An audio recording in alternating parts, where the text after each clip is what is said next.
Okay, everybody, I wanted to introduce you to Sun. I met her Hold on. at The real Sun. the real Sun. Okay, we're live.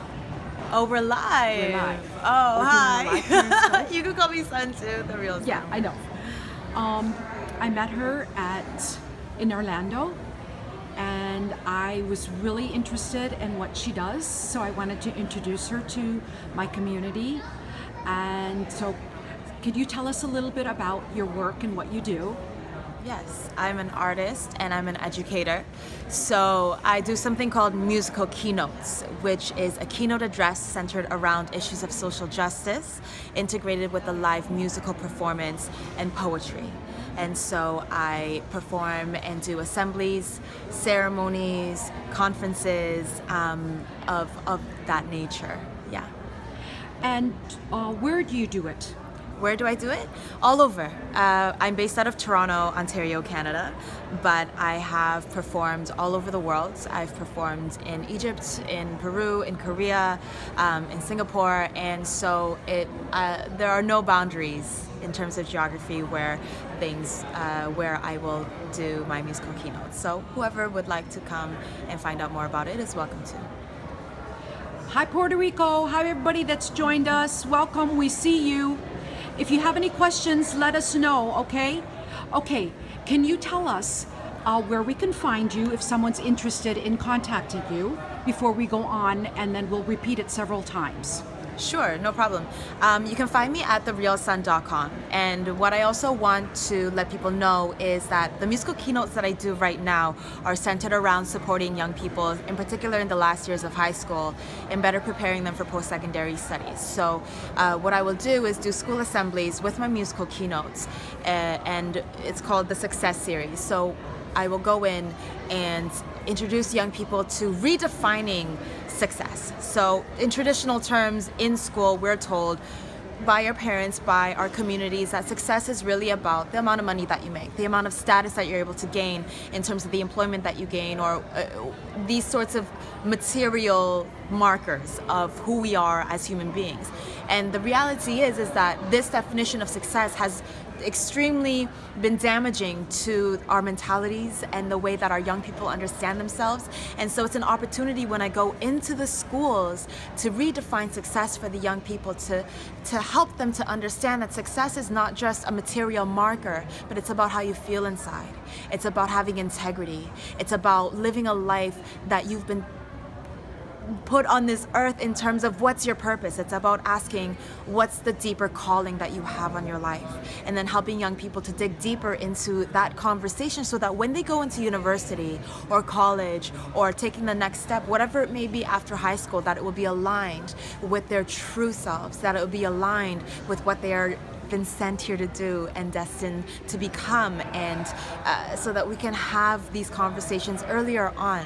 I think so many people end up in situations where you go to school and you pick a major that you think you're supposed to, based on what your parents have told you that you should be doing, based on the expectations that your teachers have placed on you, sometimes unfairly. And so we get put into a box that are based on all of these categories and all of these expectations that were placed on us. And oftentimes what will end up happening is that people will go into these fields, come out 20 years later, 30 years later, trapped in a job that they hate, in a situation where they've invested by that time so much time and money that they don't feel like they have any other options. And you wake up, you're 40 years old, 50 years old one day, and you're like, what have I been doing with my life? And what is my purpose? And then that conversation starts at that point. And what I want to do is start having those conversations earlier with younger people, so that we can have a more accelerated evolution to our planet. I think there's so much damage that has been done on the world. So could you give us an example? Mm-hmm. Is this something that you might have experienced yourself? I definitely have experienced that pressure that comes with the expectations that have been placed on you. So, for example, did your parents try to steer you into becoming a doctor, an engineer, or a certain field, but Yeah. You had music inside of you. I had music inside of me always. I had art inside of me always.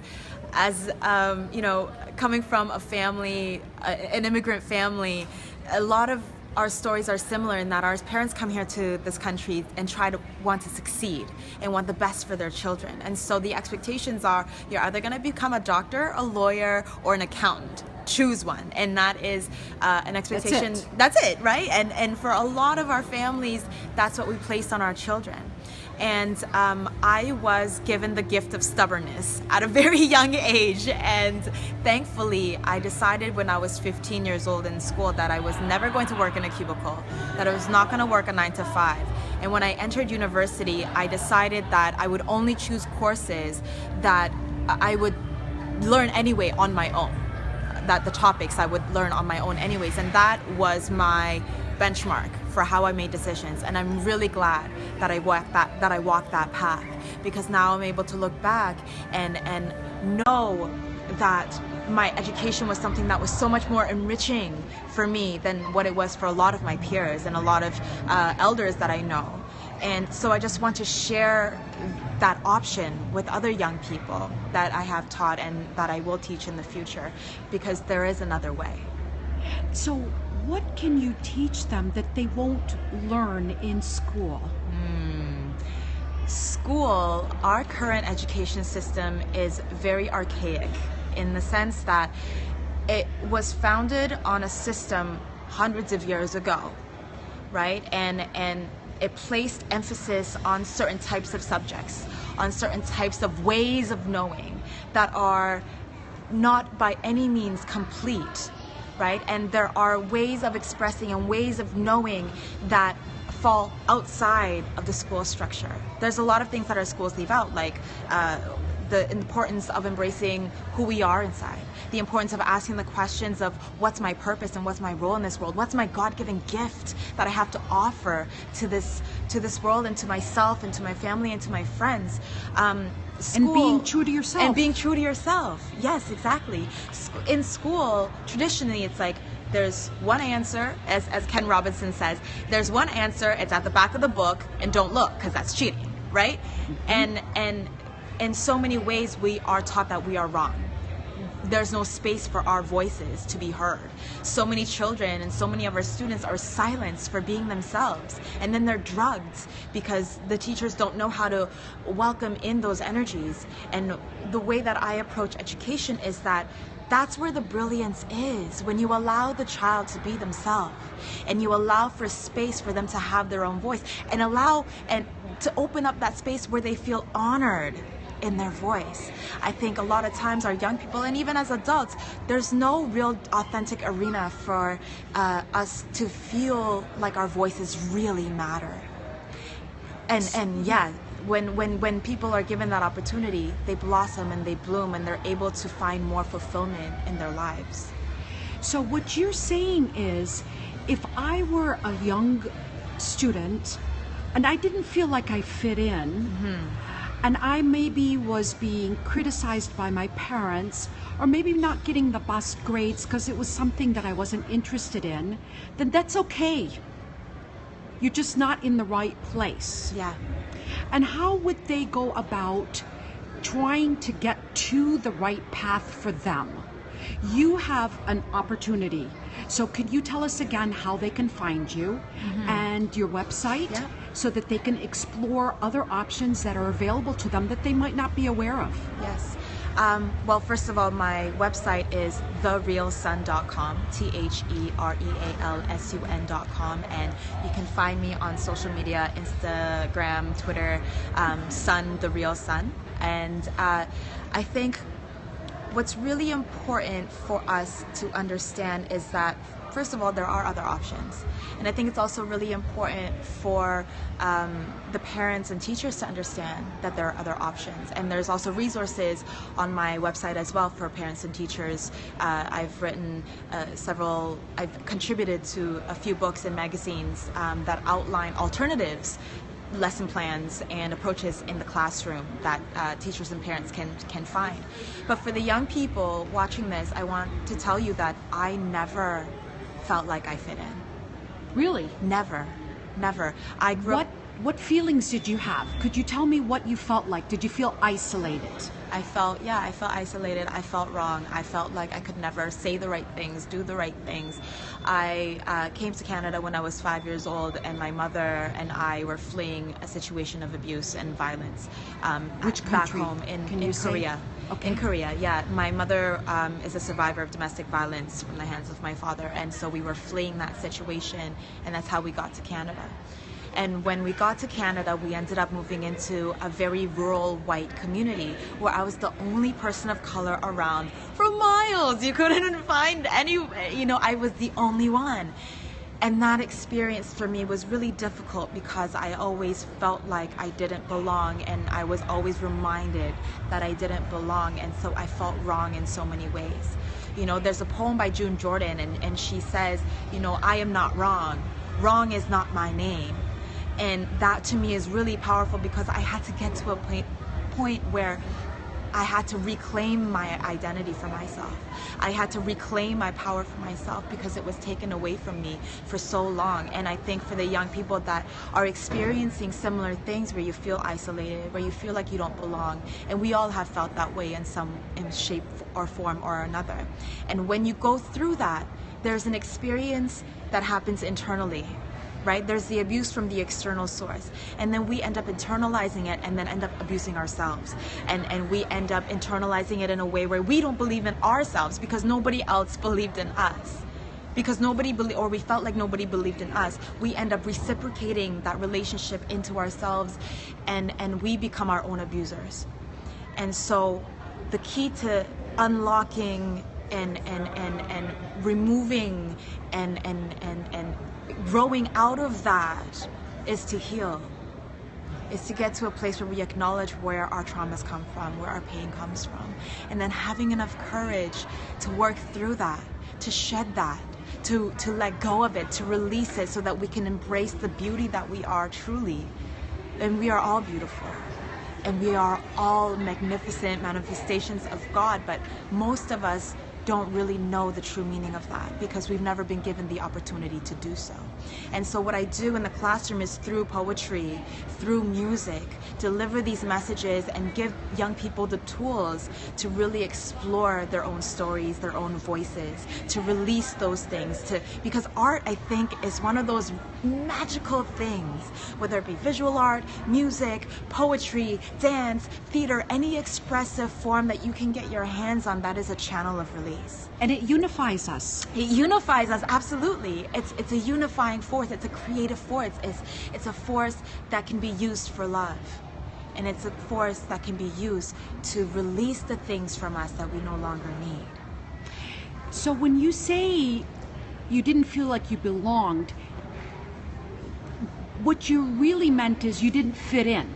No, I still don't fit in. I can never fit in anywhere I go. But now I've learned that what once seemed as like the biggest curse on my life is the biggest blessing. Became the biggest gift. It's the biggest gift that I could have been given because there's nobody on earth like me. How cool is that? And before I used to be like, oh my God, like I am so different. Yeah, what am I doing What here? am I doing here? I don't belong here. What did you do to me, Mom? I know, right? But the truth of that is, and the profoundness that comes out of that experience is now realizing, oh my goodness, what a gift. Thank you, God, for making me the way that I am. And thank you for allowing me to go through what I have been made to go through so that I can be now in a place where I can embrace And grow. And really be thankful for the uniqueness that I am. And we are all unique. And there is, when we can get to that place of being with ourselves with love, it's an incredible feeling. It's an incredible feeling, but it's a journey to get there. It is. It's a journey to get there, and that's the journey that I want to bring people on. It's the journey that I am on.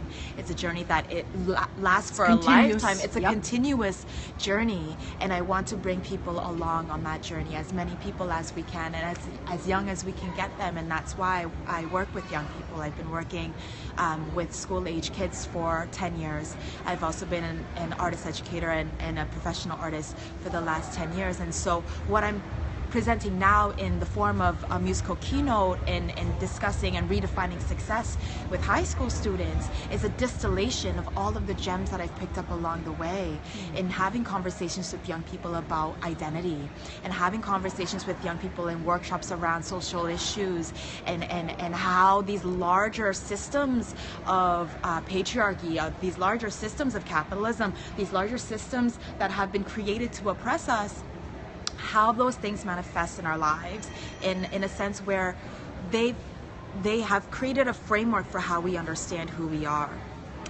Yes. And you know, and just could we touch on one very important area, especially, and this isn't just for girls, it includes the boys too. Absolutely. But everyone. Images in the media Yeah. that portray something that you are not are doing a disservice to every girl that is not a Barbie looking, blonde haired, thin, whatever. So when you look at a magazine and you see yourself as not thin, overweight, not white, not blonde, whatever the image that you're given, then you think, oh, I'm not pretty. And I'd like to touch on that, because it's not just about it blooming and actually following your heart and not listening to the naysayers and the parents that you believe to be guiding and have your best interest at heart, because they don't know who you are, they don't know what you have inside of you. Okay, so the internal process that you have to fight, that internal battle, that cognitive process, it's a struggle and it is work. Absolutely. Absolutely. And how do you help someone that wants to break that shackle? First of all, I want to say that nobody looks like that. Even the models themselves, who are the actual physical people that they took the photo of, they've all been airbrushed, they've been photoshopped, they've been stretched, they've been shrunk, they've been distorted to fit an unrealistic image of what people are supposedly should be looking like, or the definition of beauty. Yes. I think we have to also question who creates these definitions of beauty that we have internalized, right? The same systems that were created to oppress us are the same ones that are defining what beautiful is, right? Why is beautiful defined in terms of how light your skin is, or how small you are, or how straight your hair is, you know? And these are some of the markers of beautiful that we have accepted as a wider society. And I struggled with that very much as a young girl, you know. By the way, I had a comment that somebody liked your hair. Oh, thank you. I've had a struggle with my hair because, you know, I never wanted it curly. I didn't want curly hair. You know, I wanted the straight hair. I wanted the straight blonde hair because all the pretty girls in my school had straight blonde hair. So I would perm my hair. Listen, I permed my hair. I dyed it blonde. I tried to be the cute little white girl. Obviously, that's not gonna work, but I tried. And I also struggled with an eating disorder. When I was 14, I was bulimic. I was, you know, not eating a lot of food. And when I was eating food, I was throwing it up in the bathroom. Oh. And I struggled with not being the definition of beauty that was being projected out and shoved down my throat. And and it took me really to a dark place. It took me to a really dark, destructive place, because I didn't see people like me around me to affirm that who I was beautiful. I didn't see images of women who looked like me in the media to role models to affirm that I was beautiful, at least not at that age. And so I felt so ugly. What about now? Who's there now? Well, there's still not a lot.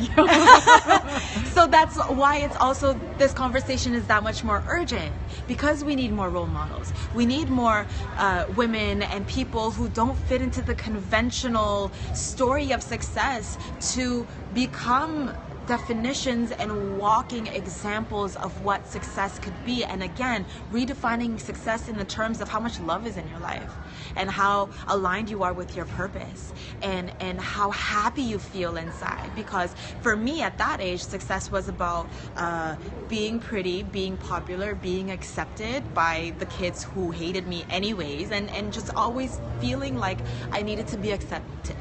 Accept me, like affirm that I'm good, like me. And I think a lot of us go through that struggle, and I still struggle with that. I think we all struggle with this essence of like, oh, what if they don't like me, and what if they're judging me, and what if I say the wrong thing, or if I wear the wrong thing, or I say, and all of these fears of judgment that have been instilled in us from a very young age don't do us any good. And it's a lot easier said than done to get to that place where we can shed those fears, but that's ultimately part of the journey as well. When you walk in alignment with your purpose, when you walk in and redefine for yourself what it means to be successful, it's about releasing your fears and stepping into your true essence, stepping into your true self, who you were destined to be, who God gave each one of us a very particular gift that's unique. And myself and so many other people have misinterpreted, because of the media messages and because of all of the things that are around us, that our uniqueness is a weakness, and that is absolutely false. It is our strength. It is our strength and a gift. So how do we define success?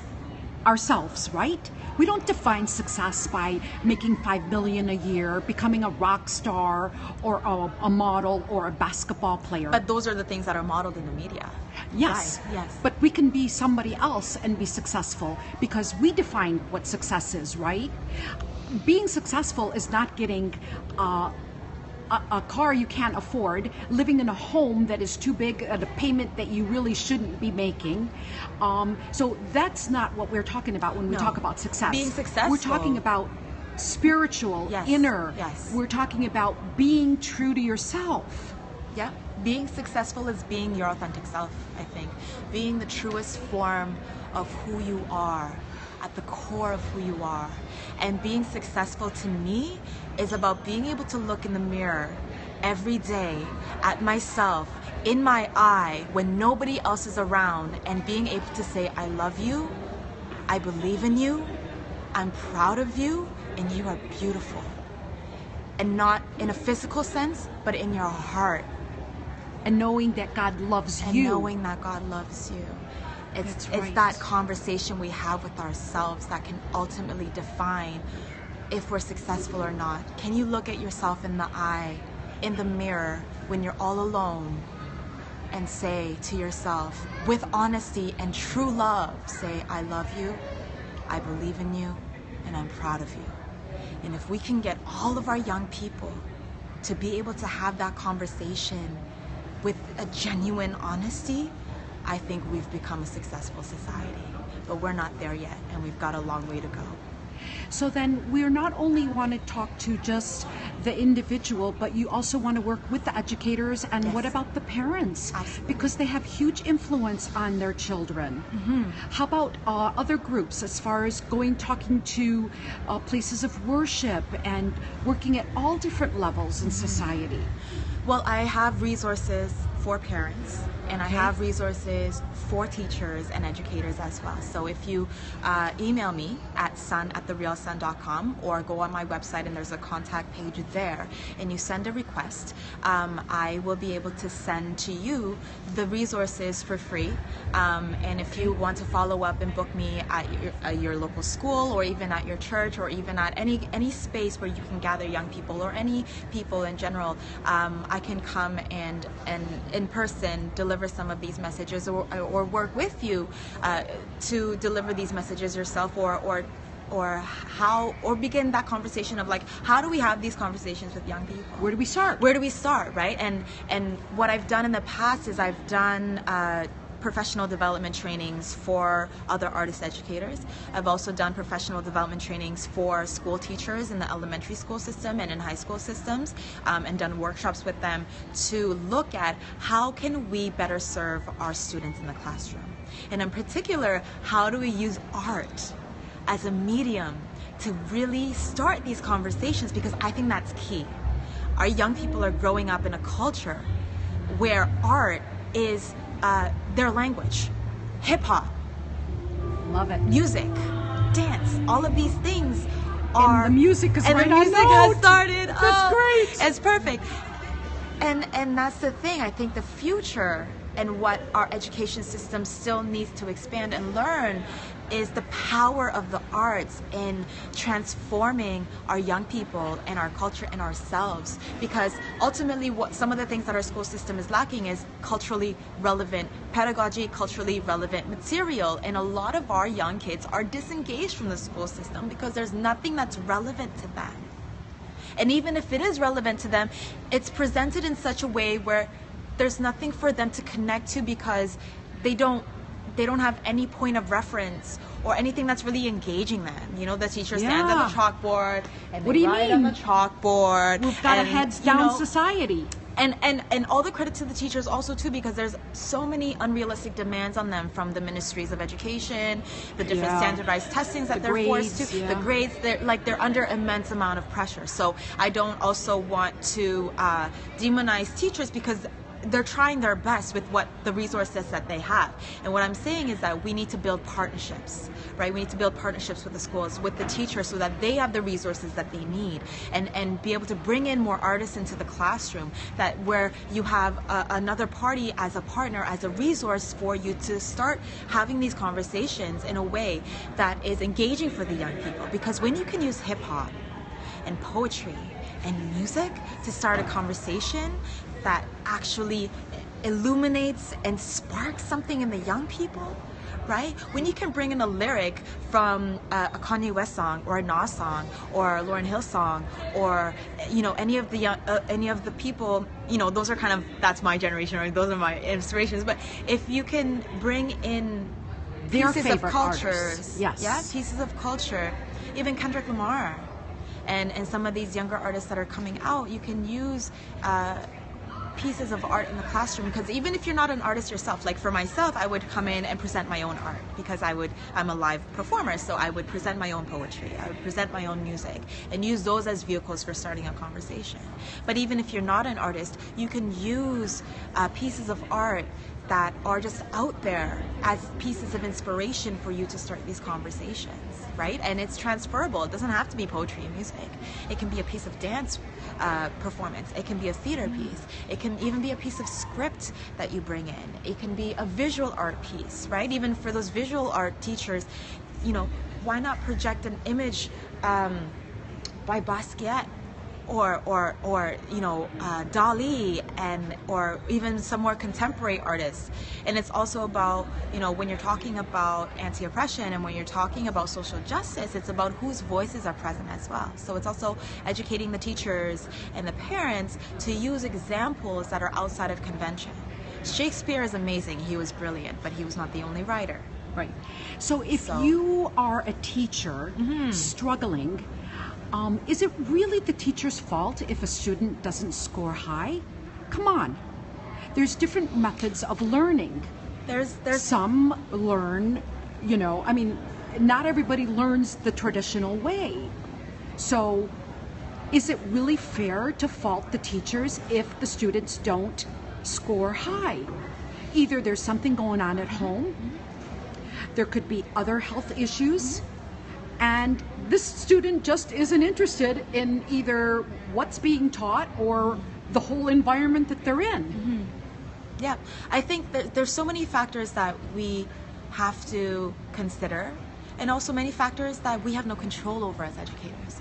We don't know what our students are walking in with. We don't know if they had breakfast that morning.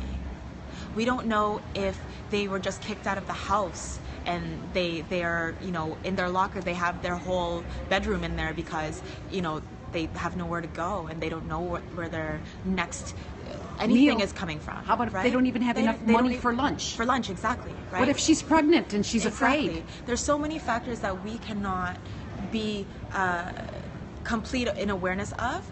However, it's important to develop that relationship with the students so that you can be in tune with what's happening in your classroom. But you're not going to connect with everybody in that way, and it's unrealistic to expect that.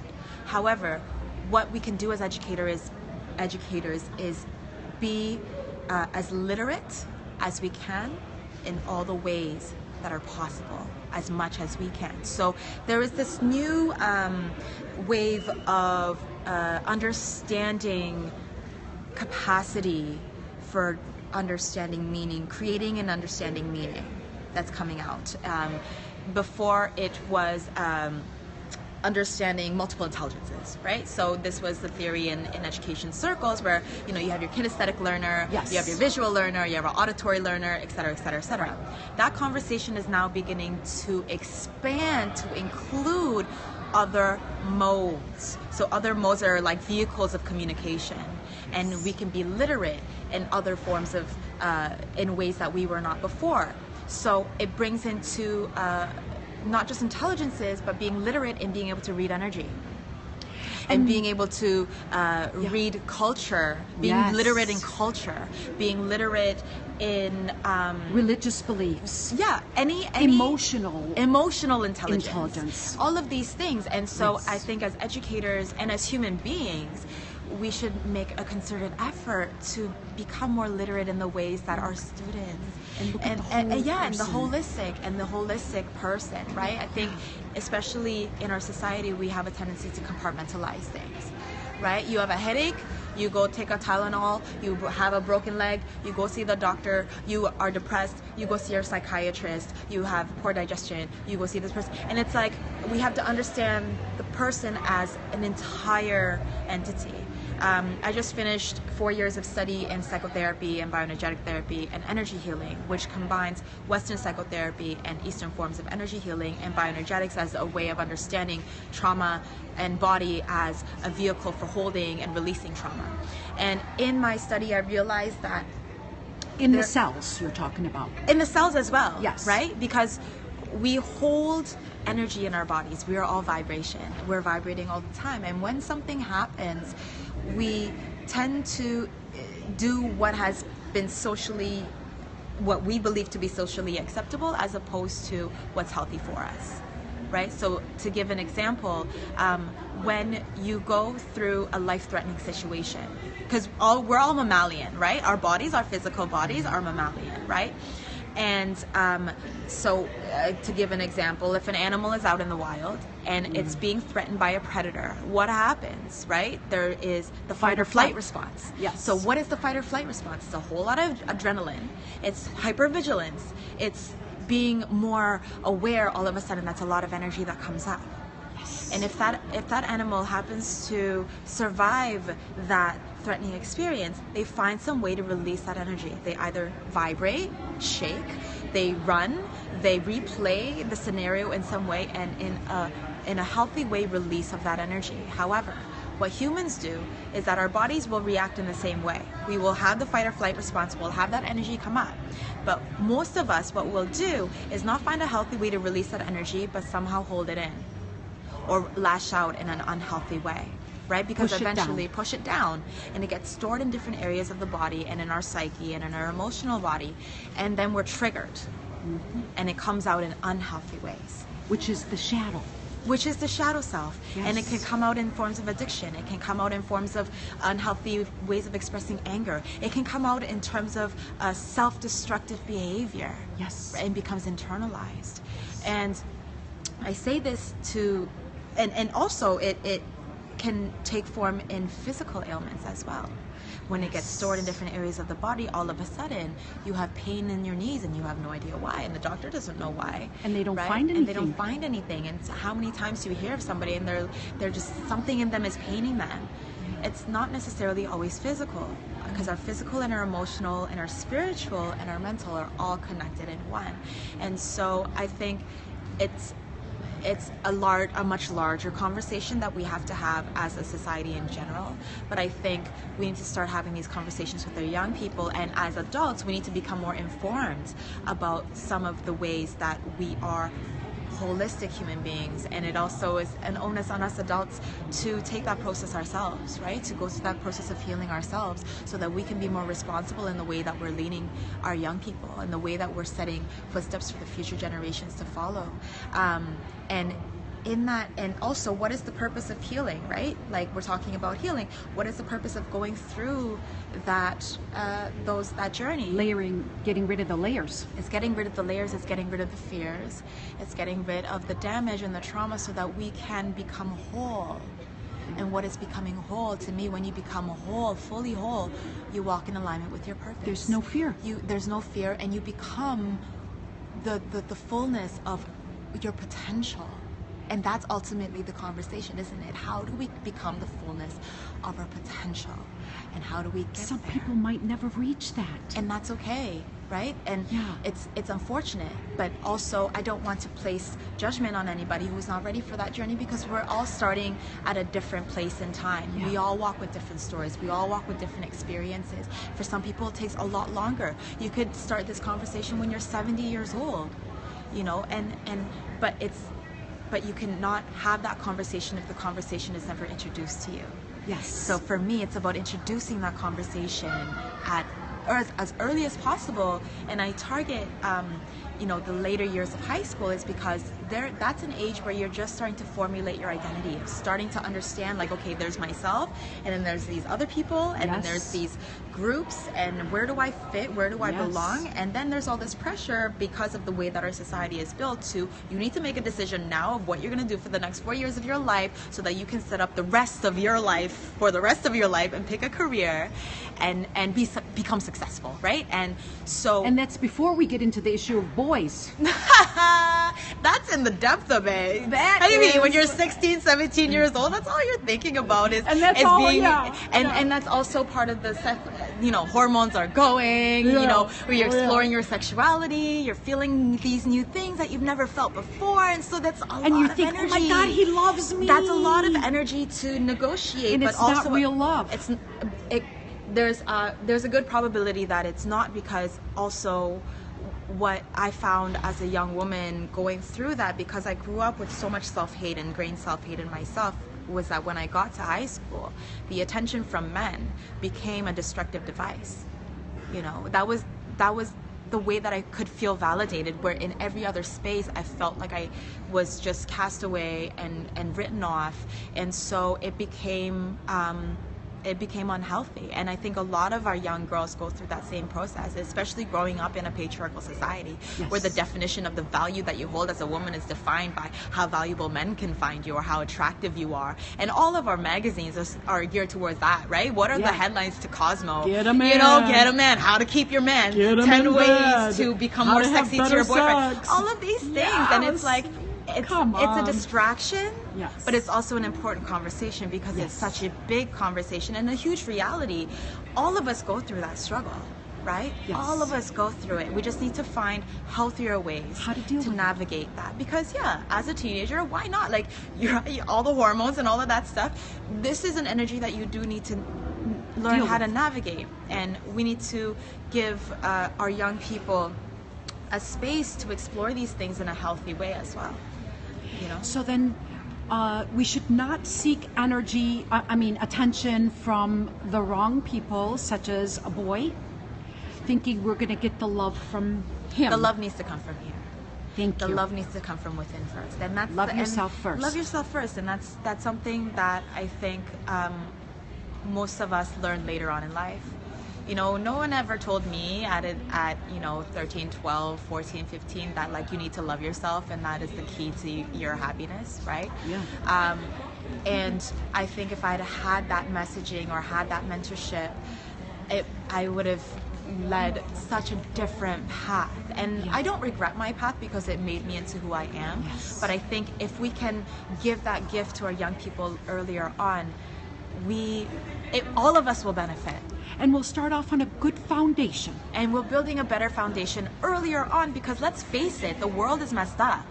Yes. We've created a lot of destructive things, patterns, structures, histories, legacies, that if we don't do something about it now, it's going to be too late. And that's ultimately we're in a cycle of destruction. Yes. And ultimately, at the core of all of this, that is my bottom line. My bottom line, why I'm doing this, why I create art, why I go speak in front of young people, why I've created these series of musical keynotes, is that at my heart, I'm a revolutionary. At my core, I am here to make a positive difference on the world and make an impact that is going to last beyond me and last beyond the generations.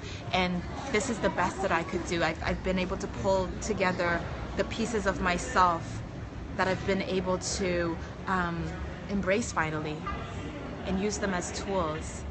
And that's what I offer, you know, and that's And all I I hope can everyone offer. embraces your message. Thank you. And I thank you so much. And I know you have so much more to share.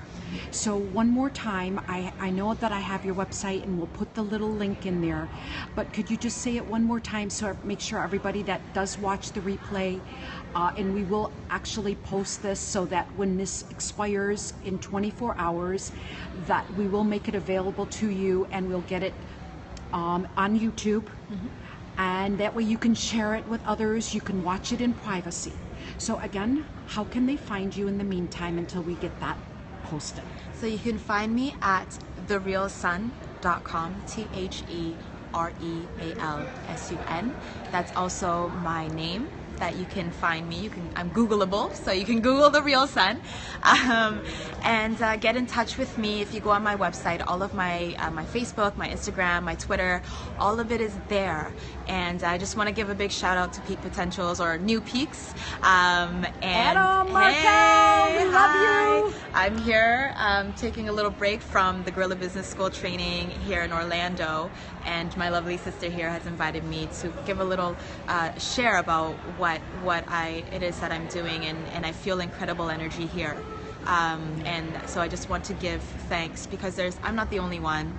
Right, working toward change. We all need to do our part. Right, and that's why we're actually here. Exactly, yes. To connect, to create joint ventures, to work on similar causes. Yes. Because we see the problems, and Peak Potentials and New Peaks, Adam Markel and all his trainers are teaching us new skills that we cannot learn in the classroom, that we go out there and we make a better world. And that's all we can do, right? That's all we can do. That's all we can do is to dedicate ourselves to learning and becoming better and investing in ourselves to grow.